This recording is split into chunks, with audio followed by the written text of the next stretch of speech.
নমস্কার বন্ধুরা, শুভ সকাল। এখন বাজে সকাল 7টা কি 7:30। আর ডাক্তারবাবু বলেছেন আমাকে সকালবেলা একটু হাঁটাচলা করতে। আরে কিছুক্ষণ হলো আমার ঘুম ভেঙেছে, সেই জন্যই চলে এসেছি আমাদের কাছাকাছি মাঠে। কারণ বদ্ধ ঘরে বসে থাকতে আমার একদম আর ভালো লাগছিল না। বিশ্বাস করুন, একদম পুরো এক সপ্তাহ আমাকে বাড়ির ভেতরেই রেখে দিয়েছে, কোথাও একটুকু বেরোতে দিচ্ছে না সবাই মিলে। আমার তো একটুকু ভালো লাগছিল না। বদ্ধ ঘরে থাকার থেকে এই সুন্দর প্রকৃতির যে ফ্রেশ এয়ার, এটা শরীরের পক্ষে খুবই উপকার এবং আরামদায়ক। আর এই যে পিছনের মাঠটা দেখতে পাচ্ছেন, এখানে একটু হাঁটাচলা করব, যদিও অল্প একটু জল আছে। ডাক্তারবাবু বলেননি যে জলে হাঁটাচলা করতে, কিন্তু খুব একটা জল নেই। সবুজ ঘাসের মধ্যে দিয়ে হাঁটাচলা করতে কিন্তু খুবই ভালো লাগবে। আর মনটাও কিন্তু খুব ভালো লাগবে, কারণ চারিদিকে এই যে বক দেখতে পাচ্ছি, আর সবুজ যে ধান গাছগুলো হয়েছে অনেক বড় বড় হয়ে গেছে। মাঠের দিকে তো অনেকদিন যাইনি, আর মাকে যদি একবার বলি তো খুব বকাবকি করে। একটু চলে এসেছি, একটু হাঁটাচলা করে আবার বাড়ি চলে যাবো। আমি মাঠের দিকে এলে অনেক দিদিভাইরাই বকাবকি করেন, কিন্তু আমাদের বাড়ির কাছ থেকে এই মাঠের রাস্তাটা মাত্র 2 মিনিট। আর এখানে এলে মন ভালো হয়ে যাবে। আর বিকেলের দিকে এলে তো দেখতে নেই, এত সুন্দর মনোরম হাওয়া, আরো ভালো লাগবে। কিন্তু বিকেলের দিকে মা আমাকে এখানে আসতেই দেবে না, সেই জন্য একটু সকালের দিকে হাঁটাহাঁটি করে নিচ্ছি। অনেক দিন পর মাঠের দিকে এলাম, খুবই ভালো লাগে।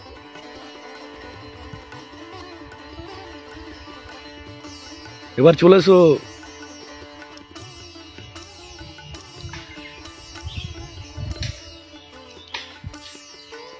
কোথায় গিয়েছিলে? এখানে একটা কাকিমাদের বাড়ি আছে, কাকা এবং কাকিমা দুজনেই থাকে।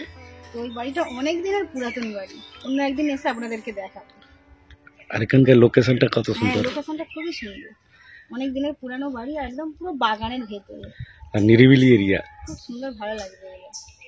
ওয়েলকে এবং স্নেহাকে দুজনকেই ম্যাগি তৈরি করে দিয়েছে, ওরা খাচ্ছে। ম্যাগি কেমন হয়েছে? ভালো হয়েছে। খেয়ে নাও, পেট ভরে খেয়ে নাও। খেয়ে একটু পড়াশোনা করে নেবে। হ্যাঁ, তুমি একটু করে নেবে, তারপরে স্কুলে যাবে। তুমি স্কুলে যাবে তো? দিদিও স্কুলে যাবে। স্নেহা কোয়েলের তো ম্যাগি খাওয়া হয়ে গেছে, আমিও দুটো বিস্কুট খেয়ে জল খেয়ে নেবো, কারণ আজকে বেশি ভারী খাবার খাওয়া যাবে না। তার কারণ হলো আজকে আমার আল্ট্রাসোনোগ্রাফি করতে যাওয়ার ডেট আছে। আর যেহেতু ভাত খেয়ে যাওয়া যাবে না, মা বলেছে যে আমি 2টো রুটি আর আলু ভাজা করে দেবো, এটাই খেয়ে যাবে, তারপরে এসে ভাত খাবে।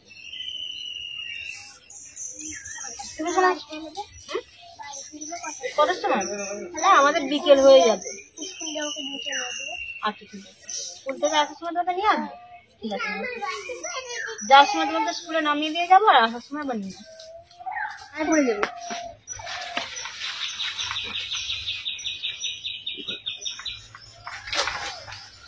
সেটা খুব বড় সাইজের, আর সব ফুল ফুটে গেছে। এগুলো আজকে মাকে বলবো যে মোচার ঘন্ট বানাতে। আমি খেয়ে যাব না, কিন্তু এসে খাবো। মোচার ঘন্ট খেতে খুব ভালো লাগে। এই তো দেখো না, মোচার ফুলগুলো কেমন হয়েছে দেখো না।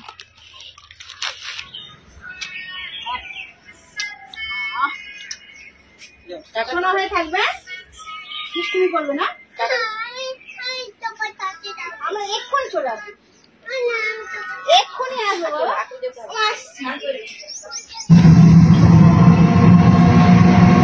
আলু মাছে ভাত ছাড়া মাংস হয়নি। হ্যাঁ, এইদিকে যাবো। বাবারা কেমন বলছে, পুরো 1 ঘন্টা বসে আছি। হয়ে গেছে।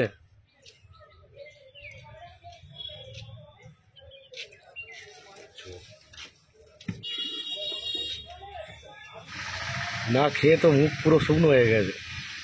বলো। 34 নম্বরে ছিল, তো এসে দেখলাম তো প্রচুর ভিড় হয়ে গেছে। আমি একদম শেষের আগে ছিলাম, মানে 35 নম্বর পর্যন্ত ছিল, 34 নম্বরে আমি ছিলাম। অনেকক্ষণ লাইন টানতে হয়েছে। সারাদিনের প্রচণ্ড ধকল কাটিয়ে সন্ধ্যা হতে তবে যেন একটু স্বস্তি পাচ্ছি। আর মা বলল চাল নেই, তাই বাজারের দিকে চলে এসেছি 1 বস্তা চাল কিনতে। আবার কোয়েল বলছে মামা চিকেন কষা হবে না। প্রথমে বলেছিল মটন হবে মামা। আমি বলি কোথায় পাবো, এখন মটন পাওয়া যাবে না, তাই কিছুটা চিকেনও কিনে নিয়ে যেতে হবে। আর এই ছুটির সময়টা আমাদের এখানকার রাস্তাঘাট আর ন্যাশনাল হাইওয়ে প্রচণ্ড জ্যাম থাকে, প্রচণ্ড ভিড় হয়ে যায়। আমি দাঁড়িয়ে আছি রাস্তা পারাপার করবো বলে, কিন্তু গাড়ি তো অনবরত যেতেই আছে।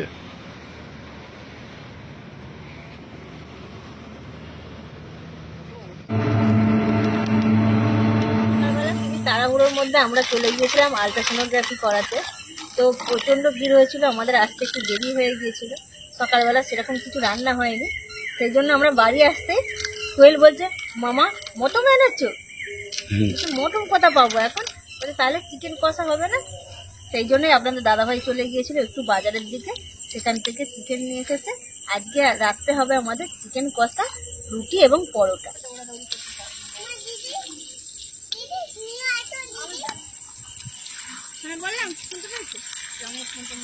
কালকে তোমাকে এক প্যাকেট আর দিদিকে এক প্যাকেট। হ্যাঁ, সকালবেলা একটা ক্র্যাক, একটা কুরকুরে আর একটা এত বড় ক্যাডবেরি। খুশি? হ্যাঁ, আগে চিকেনটা রান্না হবে, সেই জন্য মা আলুটা ভেজে নেবে।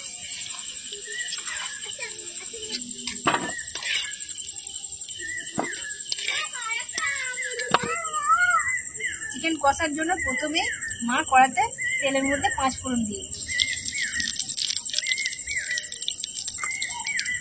আজকে আমার 1.5 কেজি চিকেনের জন্য ব্যবহার করব 500 গ্রাম পেঁয়াজ কুচি, 250 গ্রাম টমেটো কুচি এবং 100 গ্রাম আদা রসুন বাটা।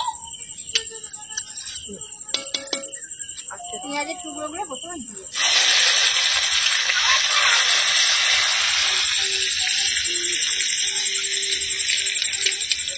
আদা রসুন বাটা দিয়ে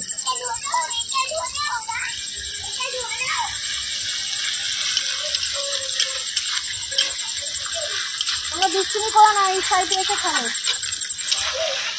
এরপর স্বাদ মতো লবণ দিয়ে দাও।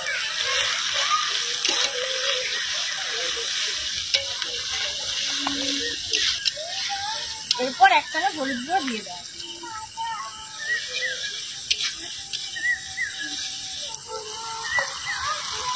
দুজনে খেলতে ব্যস্ত, পিছনে দেখো একবার।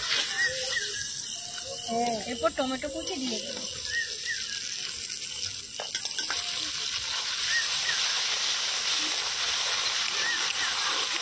এক চামচ লঙ্কা গুঁড়ো দিয়ে দেওয়া হবে। আমাদের যেহেতু ছোট বাচ্চারা চিকেন কষা খায়, সেই জন্য অল্প পরিমাণে লঙ্কা গুঁড়ো ব্যবহার করা হয়। ধনে পাতা কুচি দিয়ে দেবো।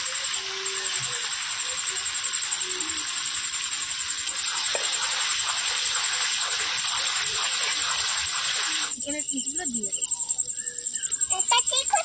এটা কি দিয়েছি?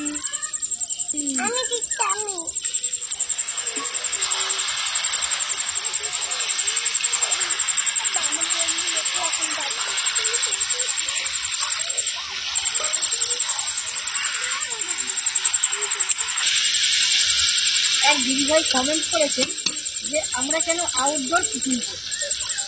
আমাদের ওই তো একদম সামনেই বাড়ি রয়েছে, ভিতরে তো রান্না করতে পারছি।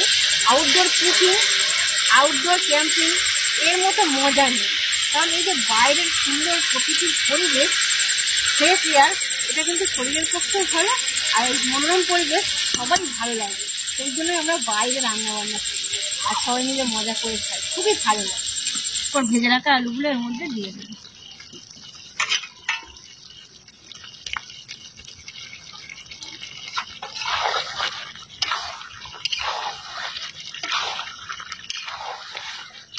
যে দিদিভাই কমেন্ট করেছেন, আমি সেই দিদিভাইয়ের উদ্দেশ্যেই বলছি, যদি পারেন তো চলো দিল্লি বলে একটা মুভি আছে, হিন্দি মুভি, ওই মুভিটা দেখবেন, অনেকটাই অভিজ্ঞতা আপনার এসে যাবে। লারা দত্তা বইয়ের শেষে বলেছে যে যদি আমার ফ্লাইট ভুল না হতো, আমার ব্যাগ ছিনতাই যদি না হতো, তাহলে আমি বাইরের জগৎটাকে বুঝতে পারতাম না যে বাইরের জগৎটা কী। খাটিয়ার মধ্যে শুয়ে রাত কাটিয়ে আকাশের তারার দিকে তাকিয়ে থাকা এবং ধাবার মধ্যে খাবার খাওয়া, আর ওই যে এক্সপিরিয়েন্সটা, ওটা কিন্তু দারুণ, খুবই ভালো লাগবে মুভিটা দেখে। চিকেন কষা এখানে হয়ে এসেছে, এবার এর মধ্যে মিট মশলা দিয়ে দেবো।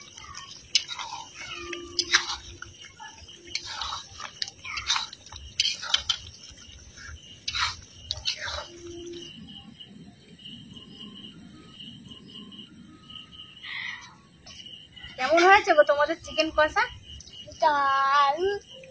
কেমন হয়েছে? কেন তুমি আটা রুটি খেতে বেশি পছন্দ করো, রুটি দিয়ে আর লেগ পিসটা খেয়ে নাও। স্ন্যাক আর দেবো, চিকেন কষা আর দেবো। স্নেহা কোয়েলকে তো খাবার দিয়ে দিয়েছি, এবার রুটিগুলো যেগুলো বেলতে বাকি আছে মা একাই করছে, সেখানে আমি চলে যাবো। তোমরা খেতে থাকো। হ্যাঁ, কি লাগবে আমাকে বলবে।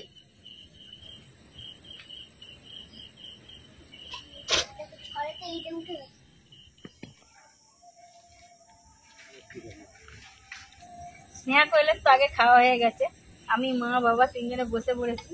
আর মা যেহেতু চিকেন খায় না, সকালের মোচার তরকারি ছিল সেটা দিয়েই খাচ্ছে। আজকে চিকেন কষাটা একদম দারুণ হয়েছে।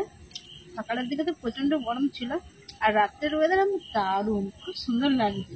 নিচে তো অনেকক্ষণ বসেছিলাম, সেই জন্য কোমরে লাগছিল বলে আমি চেয়ারের উপরে বসেছি। মা বলতে যে কি চেয়ারে বসো যদি একটু ঠিক হয়, সেই জন্য চেয়ারে বসেই খাচ্ছি।